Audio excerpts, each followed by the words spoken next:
فرمان مصطفیٰ صلی اللہ علیہ وآلہ وسلم کہ جو بندہ شوق و محبت کے ساتھ صبح 3 مرتبہ اور شام کو 3 مرتبہ میری ذات پر درود پاک پڑھے گا، اللہ رب العزت پر حق ہے اللہ رب العزت اس دن اور اس رات کے صغیرہ گناہوں کو معاف فرما دے۔ صلو علی الحبیب صلی اللہ علی محمد صلی اللہ علیہ وآلہ وسلم۔ آج کا ہمارا موضوع ہے کہ جن چیزوں سے نماز ٹوٹ جاتی ہے، یعنی مفسدات نماز، جو نماز کو فاسد کر دینے والی چیزیں ہیں، نماز کو توڑ دینے والی چیزیں ہیں، وہ ہمارا موضوع ہے۔ اس سے پہلے کل ہم نے نماز کا پریکٹیکل طریقہ، عملی طریقہ سماعت کیا تھا، تو اس میں ایک عوام الناس میں ایک بات مشہور ہے کہ یہ جو دائیں پاؤں کا انگوٹھا ہوتا ہے یہ نماز کی کلی ہے، تو اگر ہم دائیں پاؤں کا انگوٹھا اٹھا لیں گے قیام میں یا کسی بھی نماز کے رکن میں تو نماز ہماری فاسد ہو جائے گی۔ تو یہ بات ذہن میں رکھے گا کہ یہ مفسدات نماز میں سے نہیں ہے۔ اگر کسی کے دائیں پاؤں کا انگوٹھا اگر اٹھ بھی جاتا ہے زمین سے تو اس سے نماز میں کوئی حرج واقع نہیں ہوتا۔ ہمارا حال یہ ہے کہ ہم جو عمومی طور پر ہماری اپنی بنائی ہوئی باتیں ہیں یہ تو ہم نے یاد کی اور اس کو ہم نے بڑی مضبوطی کے ساتھ پکڑا ہوا، یاد بھی کیا ہوا اور اس پہ جو ہے وہ سختی کے ساتھ عمل پیرا خود بھی ہوئی کروایا بھی گیا، لیکن حقیقتاً جو نماز کے فرائض ہیں، نماز کے واجبات ہیں، اس کی طرف توجہ نہیں۔ تو جو حقیقی مسائل ہیں ان کی طرف بندے کی توجہ ہونی چاہیے۔ یہ جو عوام الناس میں اغلاط مشہور ہیں ان سے بچنا ہی چاہیے۔ ہاں البتہ اس کی کوئی حقیقت نہیں، ہاں ایک بات ضرور ہو سکتی ہے کہ ہمارے بزرگان دین نے اس وجہ سے یہ جملہ کہا ہو کہ یہ نماز میں خشوع و خضوع اتنا ہو کہ بندے کی وہ جو انگوٹھا ہے دائیں پاؤں کا وہ اٹھے نہیں، یعنی اتنے خشوع و خضوع کے ساتھ وہ جھومے نہیں، یا پھر وہ نماز میں اتنی حرکات و سکنات اس کی زیادہ نہ ہو کہ وہ جو ہے وہ دائیں پاؤں کا انگوٹھا اٹھ جائے۔ یہ خشوع و خضوع کے تحت تو ایک عمومی طور پہ بات ہو سکتی ہے، شرعی مسئلہ نہیں ہو سکتا۔ خشوع و خضوع کے تحت اگر یہ بات ہو تو پھر یہ کوئی بات مانے رکھتی ہے، ورنہ اس سے ہٹ کر اس کی کوئی حقیقت نہیں ہے۔ اس کے بعد دوسری عرض یہ کرنی تھی کہ ہمارے اس علاقے میں دو تین واقعات ایسے ہو چکے ہیں، تو نبی پاک علیہ السلام کا یہ فرمان ہے جس کا مفہوم یہ ہے، خلاصہ یہ بنتا ہے کہ اپنی سواری کو باندھ کر اللہ پر توکل کرو، اپنی سواری کو باندھ کر پھر اللہ پر توکل رکھو۔ اب بات یہ ہے کہ معاملات جو بھی علاقے میں پیش آئے وہ سب کے سامنے ہی ہیں۔ رمضان سے پہلے بھی 1-2 دن اور ابھی جو رمضان میں بھی اس سے پہلے ایک اور گھر بھی ہے، وہ شاید اس بات کا کسی کو علم نہ ہو، ورنہ وہ بھی ایک تیسرا واقعہ بھی پیش آیا۔ تو عرض بات کرنے کا یہ ہے کہ اپنی حفاظت ہم نے خود کرنی ہے، اپنی حفاظت کریں، اپنے گھروں میں محفوظ رہیں، اپنے گھر کے دروازے کو لاک کر کے رکھیں اور اپنے گھر والوں کو یہ تنبیہ کریں کہ دروازہ جو کھولنا ہے وہ پوچھ کر اور ان سے پوری تصدیق کر کر پھر دروازہ کھولیں۔ اپنی یہ ساری احتیاط ہم نے خود کرنی ہے۔ ہم ایسے اخلاق کے ساتھ لوگوں سے پیش آئیں کہ کوئی اللہ نہ کرے معاملہ ایسا درپیش نہ ہو۔ اللہ رب العزت ہمیں اپنے حفظ و امان میں رکھے اور اپنی حفاظت میں رکھے۔ اللہ رب العزت ہر قسم کی زمینی آسمانی آفات و بلیات سے، ہر قسم سے پریشانیوں سے اللہ رب العزت ہمیں محفوظ فرمائے۔ آج ہمارا جو موضوع ہے وہ ہے مفسدات نماز، یعنی جو نماز کو چیزیں فاسد کر دیتی ہیں۔ تو اس میں سب سے پہلے ہے بات کرنا۔ یہ جو اگر دوران نماز اگر کوئی بندہ کسی سے بات کرے گا تو اس سے بھی نماز فاسد ہو جائے گی، نماز ختم ہو جائے گی، نماز ٹوٹ جائے گی۔ دوسرا ہے کسی کو سلام کرنا۔ تو دوران نماز اگر بندہ نماز پڑھ رہا ہے، کوئی بھی بندہ آ جائے تو اس کو سلام نہیں کر سکتے۔ اگر ہم سلام کریں گے اس سے بھی نماز ہماری فاسد ہو جائے گی۔ سلام کا جواب دینا، کسی نے آ کر سلام کیا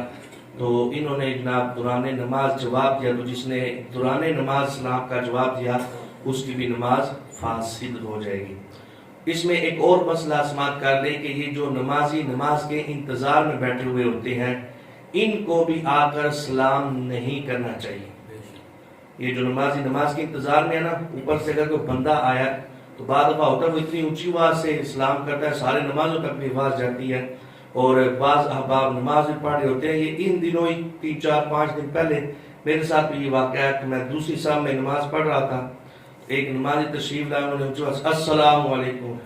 تو ایک تو عمومی طور پر بندے کی عادت ہوتی ہے کہ بندے سلام کے بعد وعلیکم السلام کہتے ہیں، تو ہو سکتا ہے کسی کی غلطی سے ہی وعلیکم السلام منہ سے نکل جائے، تو ایک تو اس کی نماز کا بھی جو ہے فساد لازم آ سکتا ہے. دوسری بات یہ کہ ویسے بھی جو نماز کے انتظار میں ہے نا، وہ نماز پڑھنے کے حکم میں ہے. تو ایسے بندے کو، یعنی جو نماز کے انتظار میں مسجد میں بیٹھے ہیں، ایسو نمازیوں کو بھی آ کر سلام نہیں کر سکتے. اگلی بات چوتھی جو ہے، چھینک کا جواب دینا. بندے کو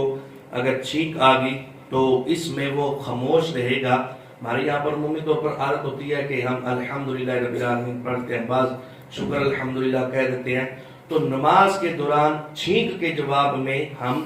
یہ نہیں کہیں گے کہ اس سے بھی نماز فاسد ہو جائے گی. حال البتہ چھینک کے جواب میں نہیں، ویسے اللہ رب العزت کی حمد کی وجہ سے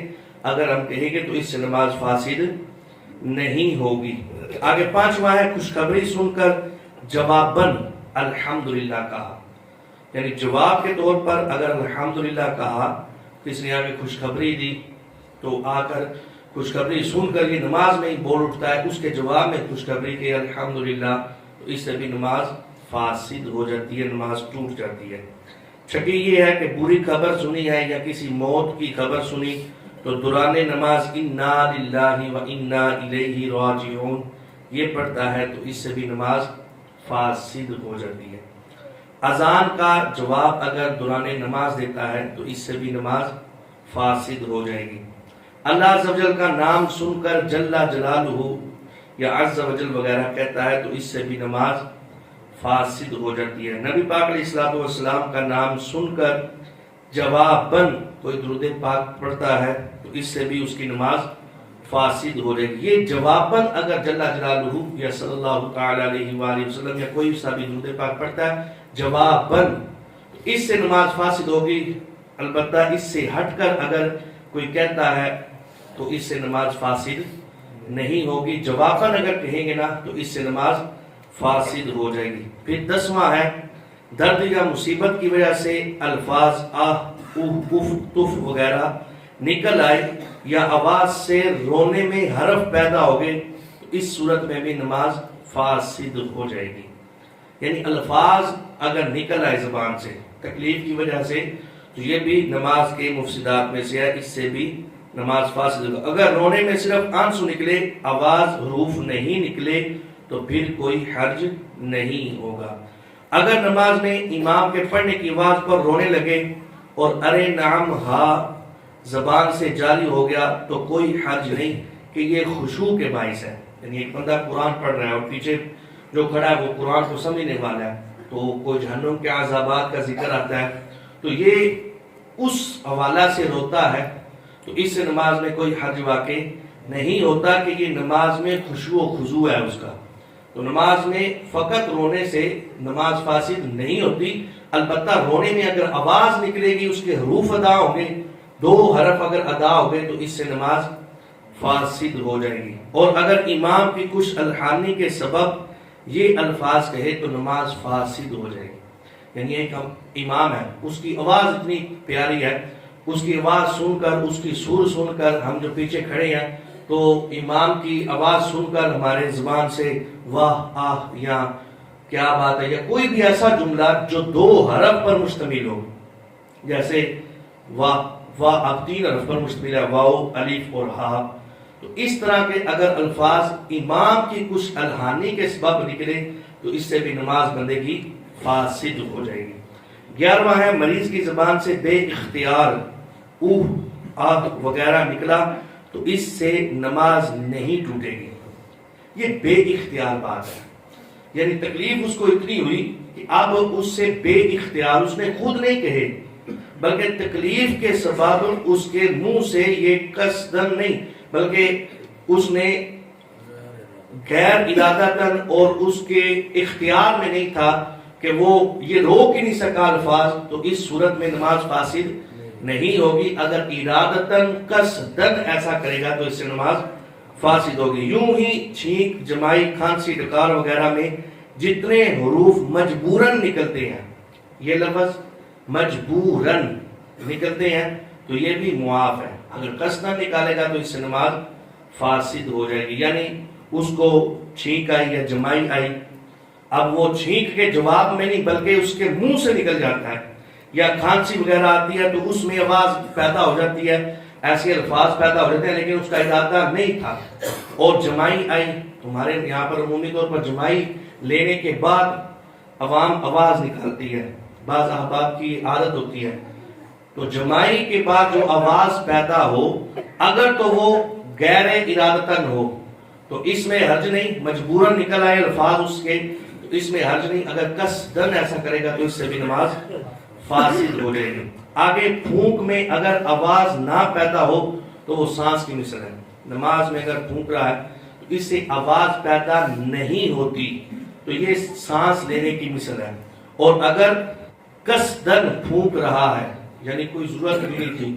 بغیر ارادتاً وہ نماز میں پھونک رہا ہے تو اس سے نماز مکروہ ہو جائے گی۔ اور اگر اس میں 2 حرف وغیرہ نکل گئے، یہ جیسے میں نے بتایا واہ کے 3 حرف ہیں، اس طرح کا کوئی بھی حرف اف، اف، تف وغیرہ ایسے 2 کوئی حرف نکل آئے تو اس سے بندے کی نماز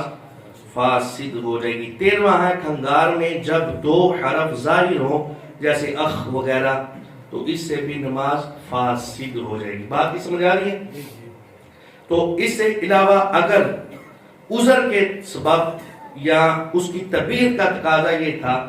بعض دفعہ مذاکرات کرتے ہوئے بھی، نماز ادا کرتے ہوئے بھی وہ ایسا کوئی عادت ہے کھنگار وغیرہ، تو اس کی طبیعت ایسی ہے کہ وہ اگر نہیں کرے گا تو اگر نماز کی ادائیگی مشکل ہو جائے گی، تو اس صورت میں معاف ہے، یا آگے سے نمازی کوئی گزر رہا ہے تو اس کی توجہ دلانا مقصود ہے تو اس سے بھی نماز فاسد نہیں ہوگی، یا امام صاحب سے کوئی غلطی ہونے لگی ہے تو ان کو جو ہے وہ تنبیہ کرتے ہوئے ایسے الفاظ جو ہے وہ آواز نکلی تو اس سے بھی نماز فاسد نہیں ہوگی۔ یہ ہے مقصد کے تحت، اور جو بغیر مقصد کے ہو تو اس سے نماز فاسد ہو جائے گی۔ 14واں ہے، یہ انتہائی اہم ترین، ہمارے یہاں پر سوشل میڈیا کا دور ہے تو ہر طرح کی چیزیں جو ہے ہمارے سامنے آتی ہیں۔ آج کل وہ ایک امام صاحب بھی مشہور ہوئے ہیں جو بزرگ ہیں اور وہ سہارا لے کر کھڑے ہیں، تو وہ کھڑے ہو کر اسی طرح ڈھائی سامنے ہیں تو وہ قرآن پڑھ کے پھر پیچھے ہو کر جو ہے وہ سجدہ کر رہے ہیں اور کھڑے ہو رہے ہیں، تو یہ ویڈیو کافی جو ہے نا وائرل ہے، میں نے بھی دیکھی ہے۔ تو اب یہ مسئلہ توجہ سماعت کریں، مصحف شریف، قرآن پاک کو مصحف شریف بھی کہتے ہیں، قرآن پاک سے یا کسی کاغذ یا محراب وغیرہ میں لکھا ہوا دیکھ کر قرآن پڑھنا، اس سے نماز فاسد ہو جاتی ہے۔ سمجھا گیا؟ یعنی دیکھ کر اگر قرآن پڑھیں گے نا نماز میں تو یہ نماز کو فاسد کر دے گا۔ ہاں اگر یاد پر پڑھ رہے ہیں، یعنی زبانی یاد ہے پڑھ رہا، اور مصحف شریف یا محراب وغیرہ پر صرف نظر ہے تو حرج نہیں۔ اگر کسی کاغذ وغیرہ پر آیات لکھی ہے، اسے دیکھا اور سمجھا مگر پڑھا نہیں، اس میں بھی کوئی مذائقہ نہیں۔ یعنی عمومی طور پر ہمارے تو یہاں پر نہیں ہے، ورنہ مسجد کے محرابوں میں آیات وغیرہ لکھی ہوتی ہیں، تو فقط اس پر نظر چلے جانا، اس سے نماز فاسد نہیں ہوگی۔ البتہ اگر اس کو دیکھ کر وہ آیات پڑھی سمجھ کر تو اس سے نماز فاسد ہو جائے گی۔ 15واں یہ ہے، اسلامی کتاب یا اسلامی مضمون دوران نماز جان بوجھ کر دیکھنا اور ارادتاً سمجھنا مکروہ ہے۔ سمجھا کہ دنیاوی مضمون ہو تو زیادہ کراہیت ہے، لہٰذا نماز میں اپنے قریب کتابیں، تحریر والے پیکٹ اور شاپنگ بیگ وغیرہ، موبائل فون یا گھڑی وغیرہ اس طرح رکھیے کہ ان کی لکھائی پر نظر نہ پڑے، یا ان پر رومال وغیرہ اڑا دیجئے۔ نیز دوران نماز ستون وغیرہ پر لگے ہوئے سٹیکر، اشتہار اور فریموں وغیرہ پر بھی نظر ڈالنے سے بچنا چاہیے۔ بندہ یہاں پر نماز پڑھ رہا ہے تو عمومی طور پر گھر اگر بندہ پڑھتا ہے تو گھر میں ہوتی ہے بعض چیزیں سامنے رکھی ہوئی ہوتی ہیں، ان پر الفاظ لکھے ہوئے ہوتے ہیں، یا پھر کوئی آیات وغیرہ لکھی ہے یا کوئی ایسی چیز ہے یا گھڑی وغیرہ سامنے لگی ہوئی ہے تو اس کو ڈھانپ لینا چاہیے، کیونکہ نظر مومی طور پر پڑ جاتی ہے، یہ انسانی فطرت کا تقاضا ہے، تو نظر اس طرح پڑ بھی سکتی ہے۔ تو اگر اس طرح